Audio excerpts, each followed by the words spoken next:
We are in the age of the multiverse movies, in particular with our comic book movies. And the crazy part of it all is both Sony and DC are doing multiverse storytelling better than the MCU. There's a little crazy food for thought for you all.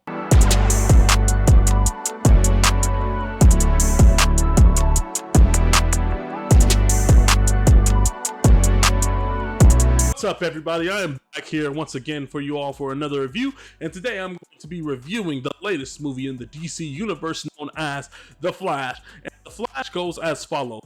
Barry Allen is the fastest man in the universe, and upon him learning more about his powers, he comes upon the fact that he can run so fast that he can go back in time. So what does he do with his powers? He decides to go back in time to save his parents. His mom is saved from being killed, and his father no longer goes to jail.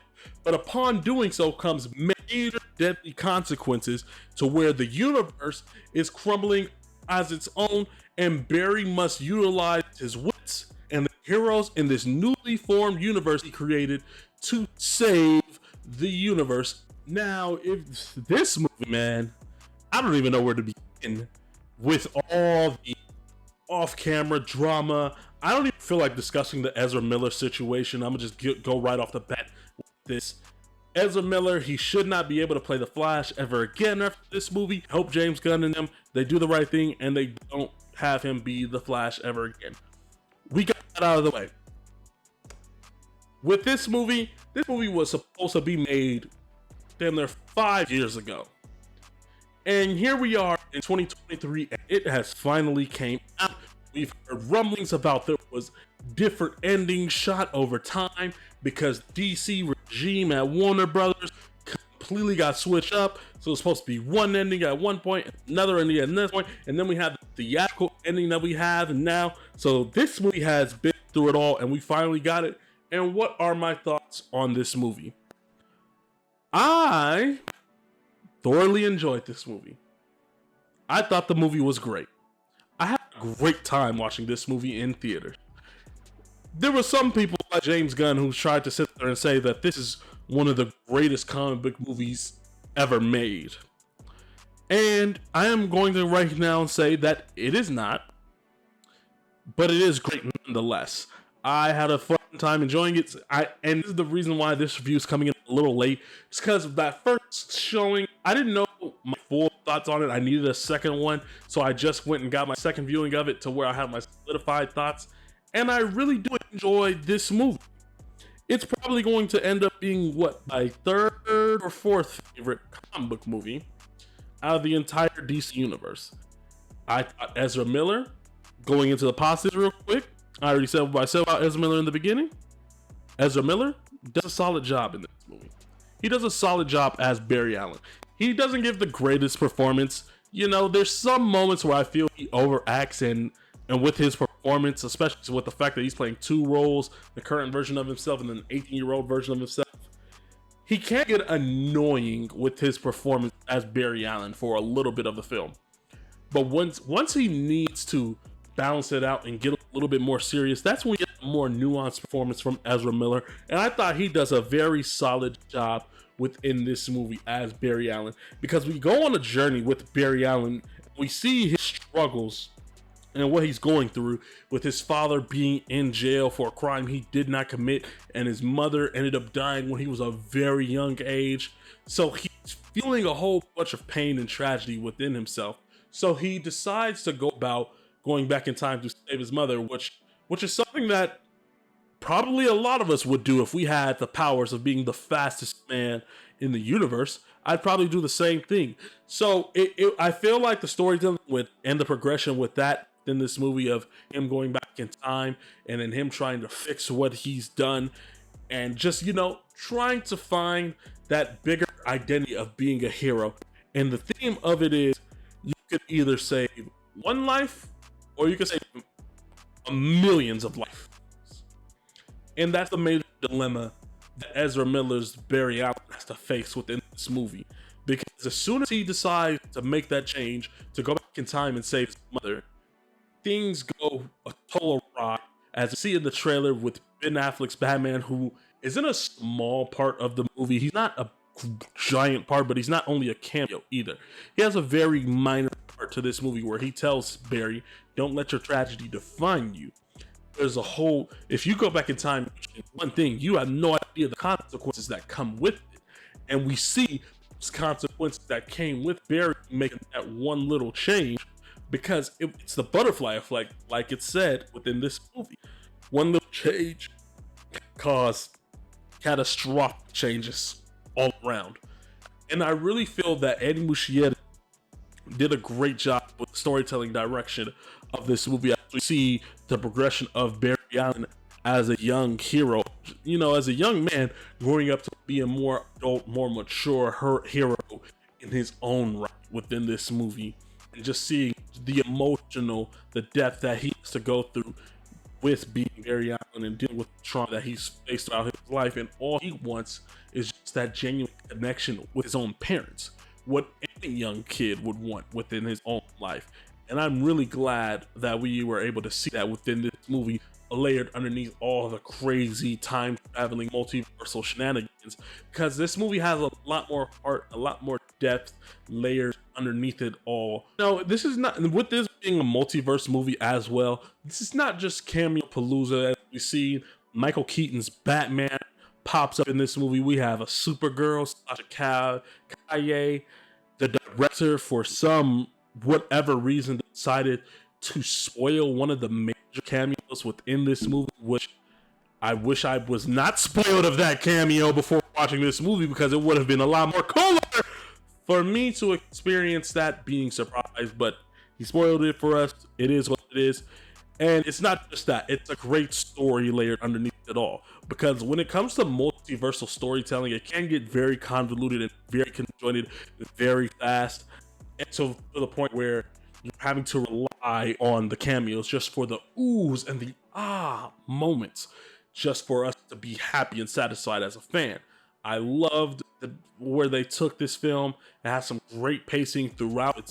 It's 2 hours and some change movie, but it doesn't feel long at all. You don't feel the runtime. It's just the right amount of time that I needed for this movie. Speaking of Michael Keaton earlier, Michael Keaton was probably the best part of this movie as a whole.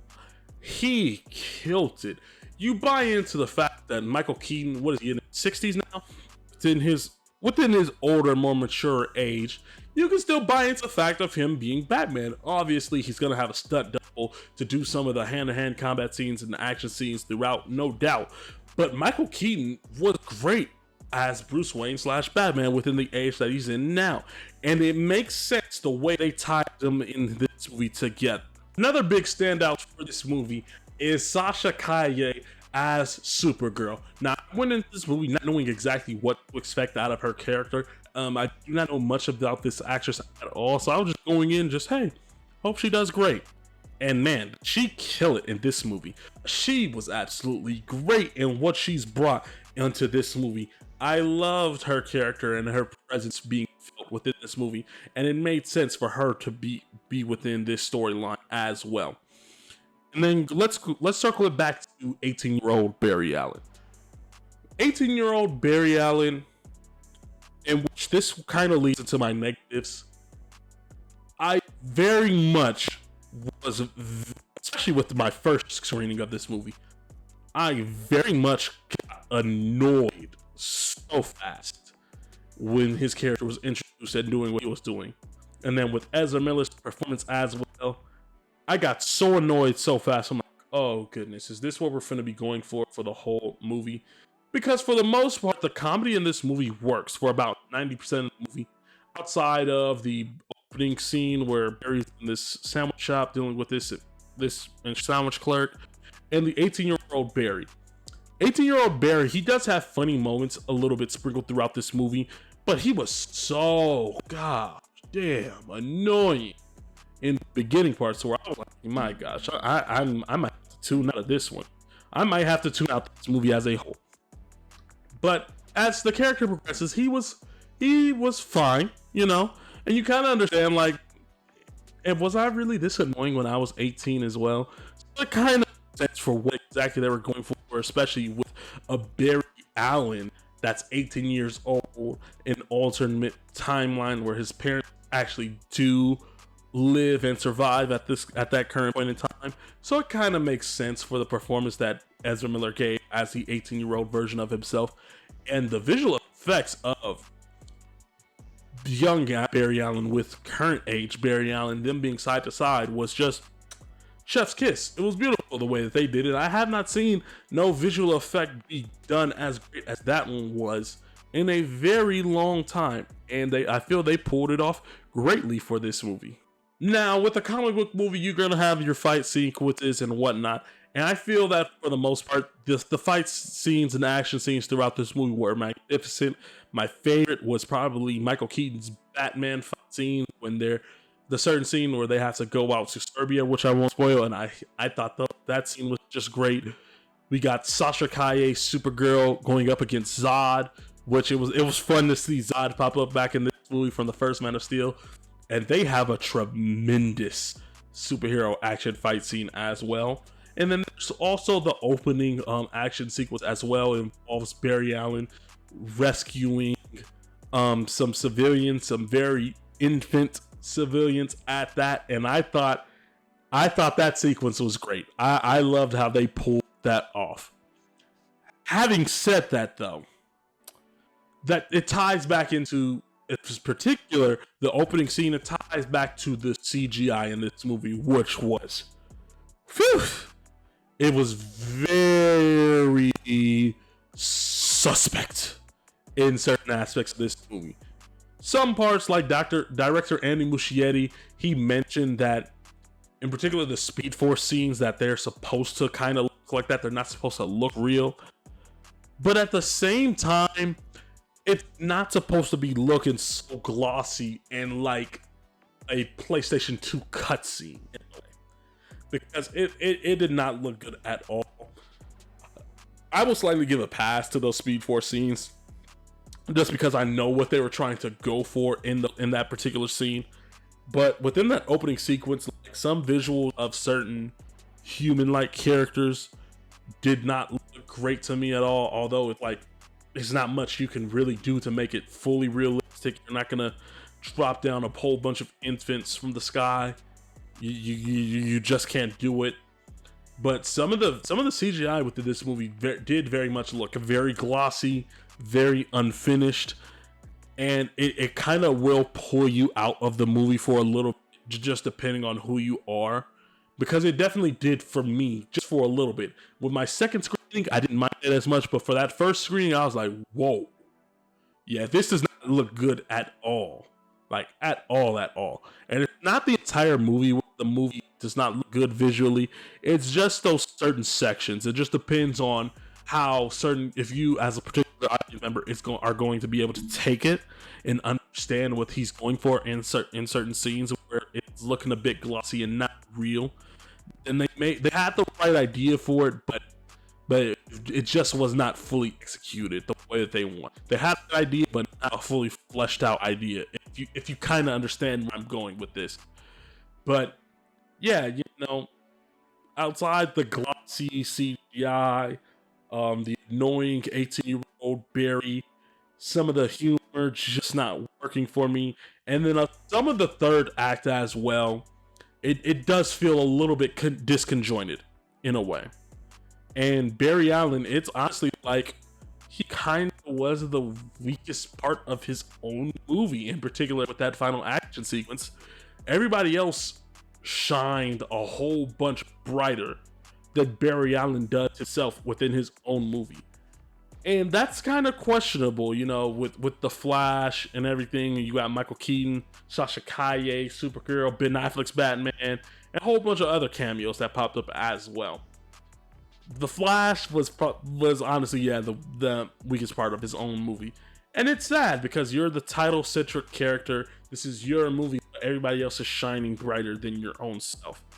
And that's mixed for me. It's not quite bad in my personal opinion, but it's just, I don't know how to describe it in all honesty. But besides those minor negatives and some of the nitpicks I have, I still very, very much think this movie is a great movie through it all. The direction of Andy Muschietti and how he wanted to execute certain action sequences, the storytelling and the drama layered underneath all the multiversal madness, no pun intended, I thought was executed greatly. And the way that they explain the multiverse within this movie, all I'm gonna say is that they use spaghetti. And the way they use the spaghetti in this movie to explain everything, I thought was done magnificently. I love the way they broke it all down, and it made sense at the end of the day, and which is why I said in the intro of my video that both Sony with Across Spider-Verse and DC with this Flash movie has done a better job than Marvel has with their multiverse saga. And this is coming from the guy with all 4 Avengers movies posters on his own wall.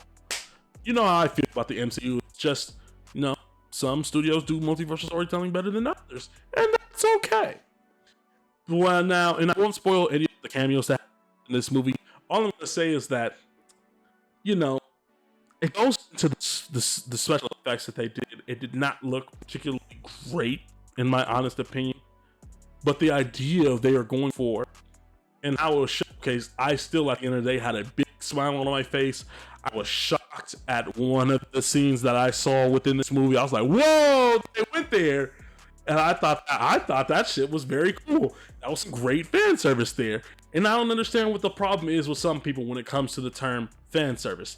I am a fan and I want to be serviced. You're giving me a good movie. That's good enough. Now give me just the little minor fan service aspects. Fan service isn't bad, people. Stop looking at it like it's a cuss word or something.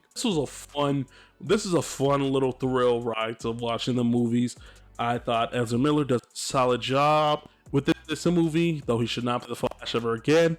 Michael Keaton stole the show within this movie, coming back as Bruce Wayne / Batman for the first time in 2 to 3 decades. Sasha Calle stood out. The story was fantastic. The emotional aspects of this movie were great as well. There's a lot of drama and heart and depth added to this movie as well. And that is why I'm going to sit here and give The Flash a solid 4 out of 5 on the fish scale. Great movie, had some problems with it. This movie might not be for everybody, as you can clearly tell online. But I personally recommend it, and I hope you all go out for yourselves. And if you do go out and see it for yourselves, tell me, what did you think of The Flash? Comment down below in the comment section and let me know so we can start a discourse discussion of your thoughts on The Flash. Also, like the video as well if you enjoyed this video, and be sure to subscribe to the channel as well. But that's all from me, folks. I hope you all enjoy the rest of your days, and I can't wait to continue talking movies with you all. And yeah, have a great day.